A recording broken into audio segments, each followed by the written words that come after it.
Hey friends, I am here to talk about Rule of the Aurora King. I just finished it, so spoilers for the entire book, but I needed to talk about how I'm feeling before I jumped into the next book in the series. So first off, yay, she got her crown back! Not yay, her magic is still broken! And, I mean, we all kind of knew it was coming because the mirror told us about it in book 1, but she has to go back to Atlas.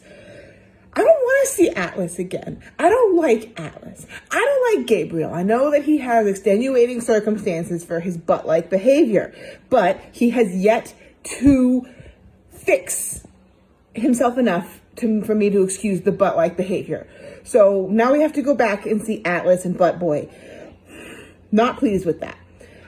But it's also going to be super fun. Let's be real. It's going to be super fun if she has to. It's going to be like if she shows up with all of her new friends and she's like, hey, Atlas, look at me, a queen. Okay, it's going to actually be super fun now that I can think about it. But the main point is at the very end when the king was chasing Laura down in the deer and Laura uses her magic for a tiny bit to put a giant lightning dome over the king, and the king is pounding on the door and he's like, Nadir, you don't know what she is. We don't know what she is. They glossed over that. Just jumped on. What do you mean we don't know what she is?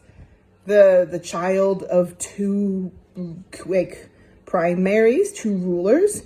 We knew that. They knew that she was the child. Is it the fact that she's the child of mates? Is that special? Does that do something? Is it something we don't even know about? What does he know? What does the Aurora King know about Lore that we don't know about? And the biggest question is, does Lore know about it and she's keeping more secrets? Because she's kind of the keeping things to herself queen. She reminds me of Aelin in that fashion.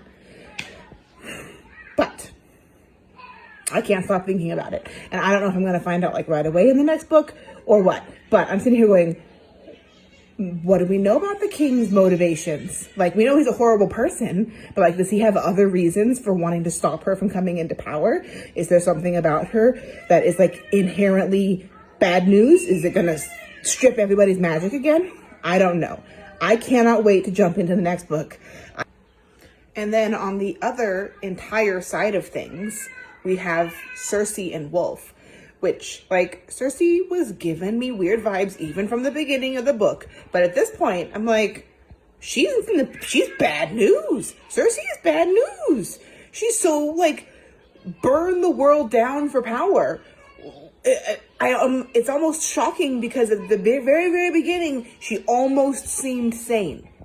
I'm shaking the phone way too much. She almost seemed sane. And now she is just absolutely bloodthirsty for power. And it ended with her literally finishing her bonding to Wolf and then an explosion of power. So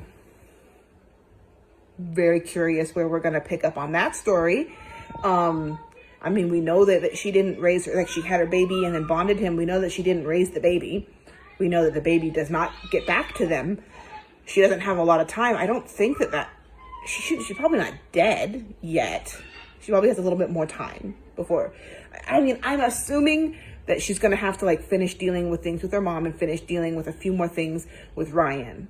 I don't think they're going to just drop her dead the moment she bonds Wolf and then there's got to be a little bit more to her story. But I am having a hard time seeing a situation where she can redeem herself from being almost the villain of the book, almost as bad as Ryan. It's we don't know Ryan's motive. I mean, I guess his motivation is he wants to rule everybody and her motivation is she wants to rule everybody. So as far as we know, they're both just equally just emperor mindset people. So I don't understand Wolf. He seemed chill and then he got with Cersei and now he's just chill with kidnapping people and doing all this crazy overthrowing government stuff.